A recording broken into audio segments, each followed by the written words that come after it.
From your favorite UFC commentaries to calling fights, Joe Rogan's job isn't for the weak. Really just looked over here and said, I told you.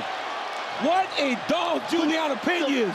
Here's why some of these pros think his job is impossibly hard. For starters, Matt Brown has nothing but praises for him. People of good fighters could win rounds against Floyd just because Floyd. And as he comes closer to his 30th career fight with the UFC, Brown has heard enough voices call his fights over the years. But Rogan? Nah, his voice hits different. Throwback to the days of the two-man army featuring Mike Goldberg and Rogan.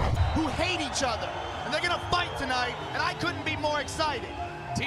Now, we've got a revolving group of fighters sitting behind the microphone every single week, so it's safe to say the veteran welterweight is pretty familiar with the people doing commentary on his performances.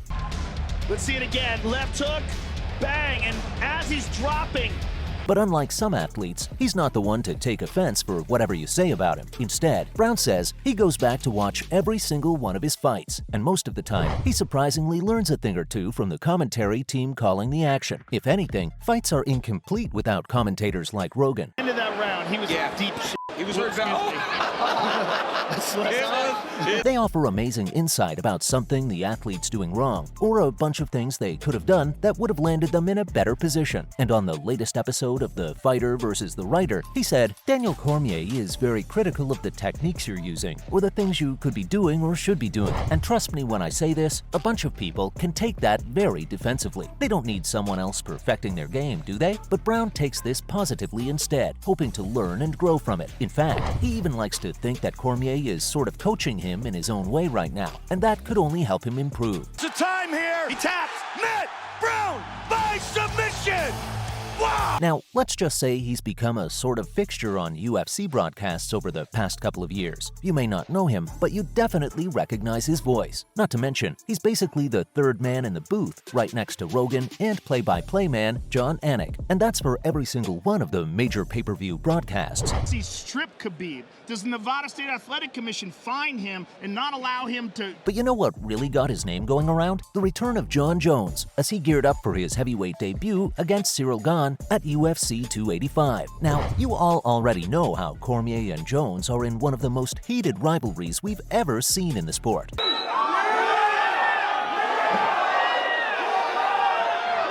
But do you think that was going to impact the way the fights were being called? Well, it didn't take long for Jones to point out that maybe the commentator shouldn't be calling his fights after all. And it's pretty obvious that Cormier isn't the first fighter doing commentary out there who's had to face criticism over this kind of bias during an event. But that's when Brown swooped in to defend the former two-division UFC champion, along with every other athlete doing the impossibly tough job. It's just gonna be a party. Like, I'm just gonna watch my dude fight.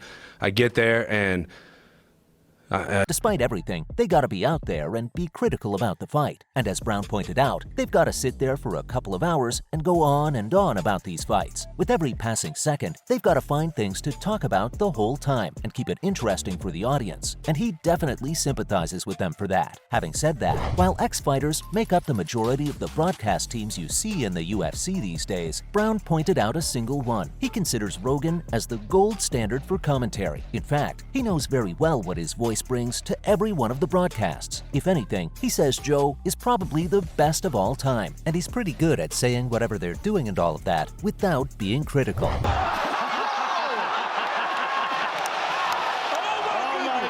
See any other guys able to pull that off? Well, I'm not gonna lie, there might be a couple of them, but no one does it as smoothly as Rogan. Talk about regional shows, and sometimes you watch a fight. One guy is doing something, and you can't figure out for the life of you why he's doing that, and you just think he sucks and doesn't know what he's up to. That's probably what the commentators feel about the fight too, at least sometimes. But that's the thing about their job. They've never tried to take it as a slight against them, and if I go by Brown's words, he's still gonna put Rogan at the top for his list of commentators.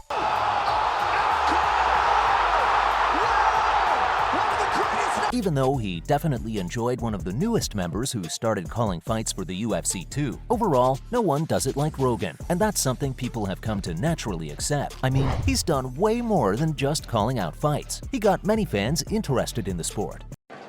Congratulations. No! Oh my God, it's Joe Rogan! Oh, what's up? In fact, you'll find a bunch of them saying that his early commentary really helped them understand grappling or whatever else, because a couple of years ago, he was super specific about positions. Not only that, but he also never had a single negative thing to say about a fighter. And imagine being able to pull that off when you've been working for hours next to people and calling the same sport for years. Stopped in a horrible way. Give us your thoughts on how it was going. It can be pretty challenging, to say the least. There's obviously the stress of the public eye and the nonstop criticism, but despite being the best one out there, today and forever, some legends have to be replaced, and Michael Bisping was lined up to replace him for UFC 271.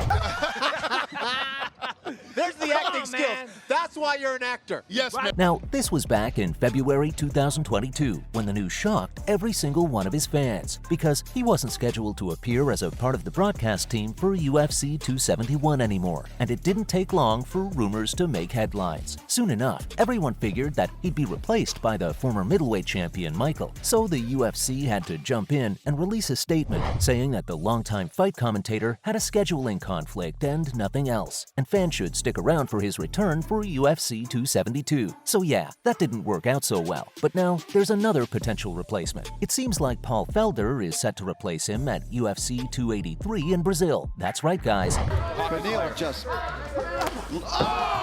That's it, man! Joe Rogan out, Paul Felder in. It was more of a last-minute change to the broadcast team in January 2023. Now, on the one hand, you've got Rogan. He's literally one of the most recognizable voices in MMA. And again, his absence was covered up with a busy schedule excuse, along with the fact that he simply doesn't cover international events. On the other hand, Take a look at the fight, because what I want to show is when the fight went to the ground, you were dominant. you've got Felder. Now, he's a former UFC lightweight fighter who's now a color commentator and MMA analyst, and he was to join play-by-play veteran John, along with former UFC light heavyweight and heavyweight champion Cormier. And there you have it.